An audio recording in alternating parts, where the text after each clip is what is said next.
ತಮ್ಮೆಲ್ಲರಲ್ಲಿ ಕ್ಷಮೆಯನ್ನು ಕೋರ್ತೇನೆ. ಕಾರಣ ಇಷ್ಟೇ, ಮಾನ್ಯ ಸಹನಿರ್ದೇಶಕರು ಪ್ರಗತಿ ಪರಿಶೀಲನಾ ಸಭೆಯನ್ನ ಇಟ್ಕೊಂಡಿದ್ದಾರೆ ಇವತ್ತೇನೆ. ನಾವು ಇದು ಮುಂಚೆನೆ ಫಿಕ್ಸ್ ಮಾಡ್ಕೊಂಡಿದ್ವಿ, ಆದ್ರೆ ಅವರು ಸಡನ್ ಆಗಿ ಕಾರ್ಯಕ್ರಮ ಏರ್ಪಡಿಸಿದ್ರಿಂದ ಅಲ್ಲಿ ಹೋಗಿ ಅಲ್ಲಿ ನಮ್ಮ ತಾಲೂಕಿನ ಪ್ರಗತಿಯನ್ನ ಪ್ರೆಸೆಂಟ್ ಮಾಡಿ ಅವರ ಅನುಮತಿ ಪಡೆದು ಬರುವಷ್ಟೊತ್ತಿಗೆ ತಡ ಆಯ್ತು. ನೀವು ನಮ್ಮ ಸಂಘದ ಪದಾಧಿಕಾರಿಗಳು ಕೇಳ್ಕೊಳ್ತಾ ಇದ್ರು ಯಾವಾಗ ಬರ್ತೀರಿ ಅಂತ. ನೀವು ಪ್ರಾರಂಭ ಮಾಡ್ಕೊಳ್ಳಿ, ನಾನು ಬರ್ತೀನಿ ಅಂತ ಹೇಳಿ ಅವ್ರಿಗೆ ಹೇಳಿದೆ. ಹಾಗಾಗಿ ಬಂದಾರಲ್ಲ, ನೀವು ಸೇರಿ ಇದ್ರು. Okay, fine.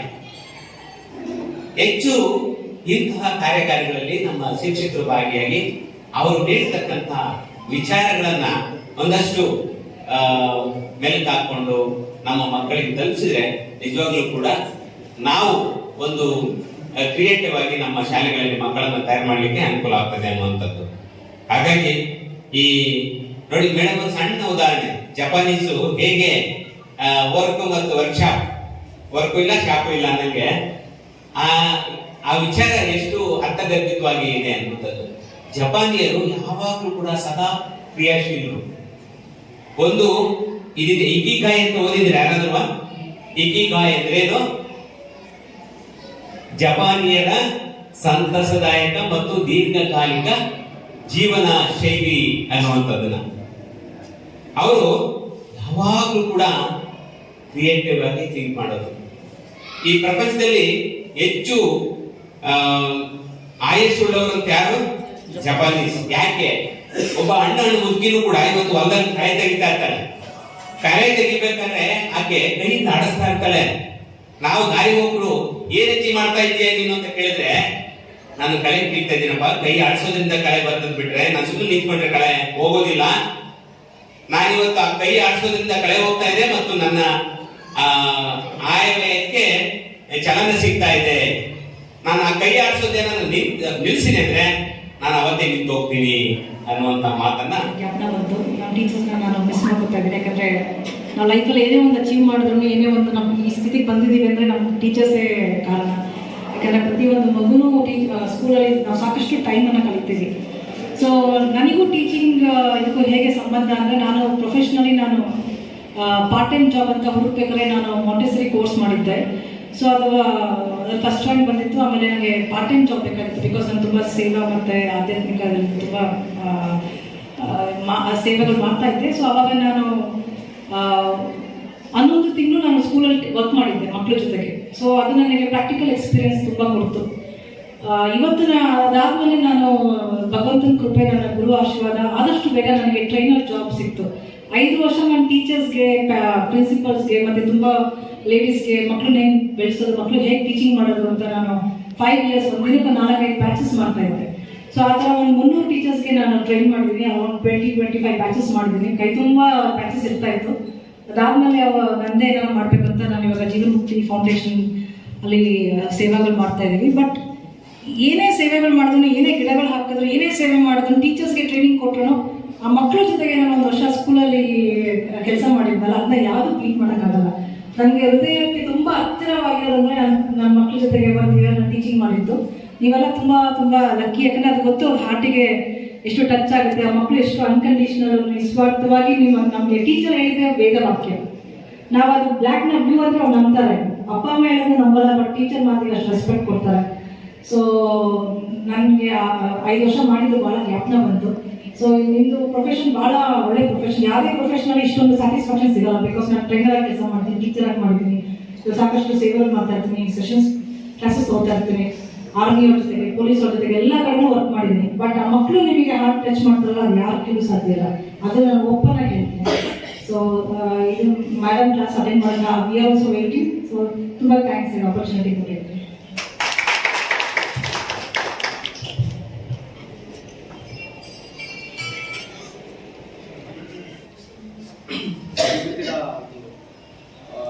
ವೃತ್ತಿ ಸಾಮರ್ಥ್ಯ ತರಬೇತಿ ಕಾರ್ಯಕ್ರಮವಾಗಿದೆ. ನಮಗೆ ಇಲ್ಲಿ ಒಂದು ಅನಿಸ್ತು, ಅವ್ರು ಹೇಳ್ದಂಗೆ ಒಂದು ಕಥೆ ಇದೆ, ವರ್ಕ್ ಶಾಪ್. ಇನ್ಮೇಲೆ ಅದು ವರ್ಕ್ಶಾಪ್ ಇರಲ್ಲ. ಇನ್ಮೇಲೆ ಯಾವುದೇ ವರ್ಕ್ಶಾಪ್ಗಳಲ್ಲಿ ನಾವು ಅನ್ವಾಂಟೆಡ್ ಥಿಂಗ್ಸ್ ಅನ್ನ ದೂರ ಮಾಡಿ ವಾಂಟೆಡ್ ಥಿಂಗ್ಸ್ ಗಳನ್ನ ಇಟ್ಕೊಂಡು ನಾವು ವೃತ್ತಿಪರ ಜಗತ್ತಿನಲ್ಲಿ ಇದ್ದೀವಿ. ವೃತ್ತಿ ದಿನ ನಾವು ಟೀಚರ್ಸ್ ಆಗಿದ್ದೇವೆ, ಶಿಕ್ಷಕರಾಗಿದ್ದೀವಿ.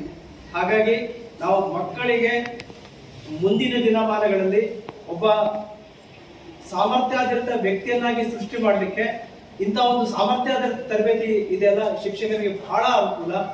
ಮತ್ತೆ ನಾವು ಸಾಮಾನ್ಯವಾಗಿ ಯೂಟ್ಯೂಬ್ಗಳಲ್ಲಿ ಮತ್ತೆ ಕೆಲವು ಮೀಡಿಯಾಗಳಲ್ಲಿ ನಾವು ಈ ರೀತಿಯಾದಂತಹ ಸಾಮರ್ಥ್ಯಾಧಾರಿತ ತರಬೇತಿಗಳನ್ನು ನೋಡ್ತಾನೆ ಇರ್ತೀವಿ.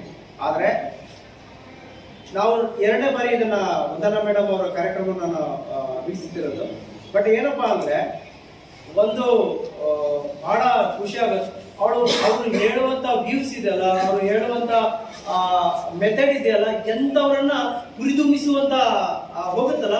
ಹಾಗಾಗಿ ಆ ಹುರಿದುಂಬಿಸುವಂತ ಮಾತುಗಳಿಂದ ನಾವು ಬೇಗನೆ ಅಪ್ಡೇಟ್ ಆಗ್ಬೋದು ಅನ್ನೋದು ಅನ್ಸುತ್ತೆ. ಅದು ಬಹಳ ಇಷ್ಟ ಆಯ್ತು.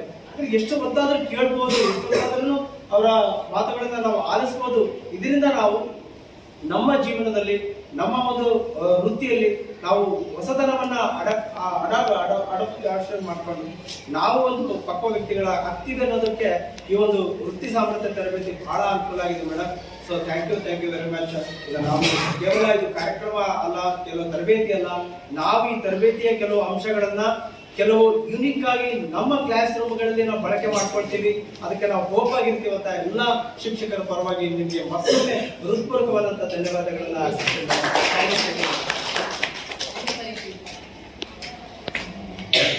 ಈ ಭಾಷಣ ಕಲೆ ಅನ್ನೋದು ಎಲ್ಲರಿಗೂ ವಿಚಾರ ಗೊತ್ತಿರುತ್ತೆ, ಎಲ್ಲರೂ ಪ್ರಬುದ್ಧರೇ, ಎಲ್ಲರಿಗೂ ವಿಷಯ ಮಂಡನೆ ಮತ್ತು ವಿಷಯ ಪ್ರಸ್ತುತಿ ಇರುತ್ತೆ. ಆದ್ರೆ ಅದನ್ನು ಪ್ರಸ್ತುತಿ ಪಡಿಸ್ತಕ್ಕಂತಹ ಶೈಲಿ ಇದೆಯಲ್ಲ, the way how they present, ಅದು ಬಹಳ ಇಂಪಾರ್ಟೆಂಟ್. ವಾಯ್ಸ್ ಮಾಡ್ಯುಲೇಷನ್ ಮತ್ತೆ ಬಾಡಿ ಲ್ಯಾಂಗ್ವೇಜ್, ಆಂಗಿಕ ಭಾಷೆ. ಆ ಪ್ರೆಸೆಂಟೇಷನ್ ಮಾಡ್ಬೇಕಾದ್ರೆ ಕೈ ಕಾಲು ವ್ಯವಸ್ಥಿತವಾಗಿ ಅದನ್ನ ಎಲ್ಲೆಲ್ಲಿ ಬೇಕಷ್ಟು ಬಳಸ್ತಾ, ಎಲ್ಲಿ ಹೈ ಪಿಚ್ ಬರಬೇಕು, ಎಲ್ಲಿ ಲೋ ಪಿಚ್ ಬರಬೇಕು ಅದನ್ನ ಎಕ್ಸ್ಪ್ರೆಸ್ ಮಾಡ್ತಾ, ಜೊತೆಗೆ ಎಲ್ಲೂ ಸಹಿತ ನಿಮ್ಮನ್ನ ವಿಷಯಾಂತರ ಮಾಡದೆ, ಕೆಲವೊಂದ್ಸಲಿ ಏನೋ ನಾವು ಭಾಷಣ ಮಾಡ್ತಾ ವಿಷಯ ಬಿಟ್ಟು ಬೇರೆ ಕಡೆ ಹೋಗ್ಬಿಡ್ತಾರೆ, ಮತ್ತೆ ವಾಪಸ್ ನಾವು ಎಳ್ಕೊಂಡು ಹೋಗ್ಬೇಕು. ಹಾಗೆ ಎಲ್ಲೂ ವಿಷಯಾಂತರ ಆಗದೆ ನಿಮ್ಗೆ ಹಿಡಿದಿಟ್ಕೊಳ್ಳೋದಿದೆಯಲ್ಲ, ಅದು ಒಂದು ಶಕ್ತಿ. ಖಂಡಿತ ಮೇಡಮ್ಗೆ ಅದು ಬೈ ಬರ್ತ್ ಬಂದಿದ್ದಂತ ನಾನು ಭಾವಿಸ್ತೇನೆ. ಸುಲಭ ಅಲ್ಲ, ನಾವು ಮಾತಾಡ್ತೇವೆ, ಎಲ್ಲರೂ ನಾವು ಟೀಚರ್ಸ್ ಅಂದ್ರೆ ನಾವು ವಾಚಾಳಿಗಳೇ. ನಾವು ಖಂಡಿತ ಕೊಟ್ರೆ ಒಂದು ತಾಸು ನಾವು ಮಾತಾಡ್ತೇವೆ. ಆದ್ರೆ ಮಾತಾಡ್ಬೇಕಾದ್ರೆ ನಮ್ದು ವಿಷಯ ಏನಿದೆ, ನಮ್ಗೆ ಇವತ್ತು ನಮ್ಗೆ ಅಷ್ಟಕ್ಕಷ್ಟೇ ನಾವು ಸೀಮಿತ ಆಗಿರ್ಬೇಕು. ಇವತ್ತು ನಾವು ಬಾವಿಗೆ ಕಪ್ಪಾಗಿರ್ಬೇಕು ಅಷ್ಟೇ. ಅದು ಬಿಟ್ಟು ಹೊರಗಡೆ ಹೋಗ್ಬಿಟ್ರೆ ಏನಾಗುತ್ತೆ, ಡಿವಿಯೇಷನ್ ಆಗುತ್ತೆ, ಬೇರೆ ಬೇರೆ ಬೇರೆ ಬೇರೆ ಆಯಾಮ ಪಡ್ಕೊಂಡು ನಮಗೆ ವಿಷಯ ಅಷ್ಟು ಮನ ಮುಟ್ಟಲ್ಲ. ಹಾಗಾಗಿ ನಮ್ಗೆ ಆ ಚೌಕಟ್ಟಿನೊಳಗೆ ಹೇಳಿದ್ರಿಂದ ನಮಗೊಂದಷ್ಟು ಮೋಟಿವೇಶನ್ ಆಯ್ತು. ನಮಗೆ ಯಾಕೆ ಆಗೋದಿಲ್ಲ? ಈಗ ಅವ್ರಿಗೆ ಆಗಿದ್ದು ಲಾಸ್ಟ್ ಟೈಮ್ ಒಂದು ಘಟನೆ ಹೇಳಿದ್ರು ಮೇಡಮ್, ತುಂಬಾ ಫ್ರಾಕ್ಚರಲ್ ಆಗಿತ್ತು ಅಂತ ಹೇಳಿದ್ರೆ, ಹೌದಲ್ಲ ಮೇಡಮ್? ಆಕ್ಚುಲಿ ನಾನು ಹೇಳ್ಬಿಡ್ತೀನಿ, ಅವ್ರು ಹೇಳಿಲ್ಲ ಅನ್ಸುತ್ತೆ. ಅವ್ರು ಬೆಡ್ರಿಡನ್ ಅಂದ್ರೆ ಅವ್ರಿಗೆ ಎದ್ದಳಕ್ಕೆ ಆಗ್ತಿರ್ಲಿಲ್ಲ. ಅಂತಹ ವ್ಯಕ್ತಿ ಇವತ್ತು ಎದ್ದು ನಿಂತು ಮತ್ತೆ ಫಿನಿಕ್ಸ್ ಅಂದ್ರೆ ಅರ್ಥ ಆಗುತ್ತಲ್ಲ, ಫಿನಿಕ್ಸ್ ತರ ಎದ್ಕೊಂಡಿದ್ದಾರೆ. ಅವರು ರಿಯಲಿ ಗ್ರೇಟ್. ಅವರು ಆಕ್ಚುಲಿ ಅವರಿಗೆ ಎದಳಲೇಬಾರ್ದು. ಈಗ ನಮ್ಮೆಲ್ಲ ಅರುಣಿಮಾ ಸಿನ್ಹಾ ನೆನಪಾಗುತ್ತೆ. ಅರುಣಿಮಾ ಸಿನ್ಹಾ ಒಂದು ಘಟನೆನೂ ಹೇಳಿದ್ರು last time. Arunima Sinha Everest ಇರ್ತಾರೆ. ಆಕ್ಚುಲಿ ಒಂದು ಕಾಲಿಲ್ಲ ಅವರಿಗೆ.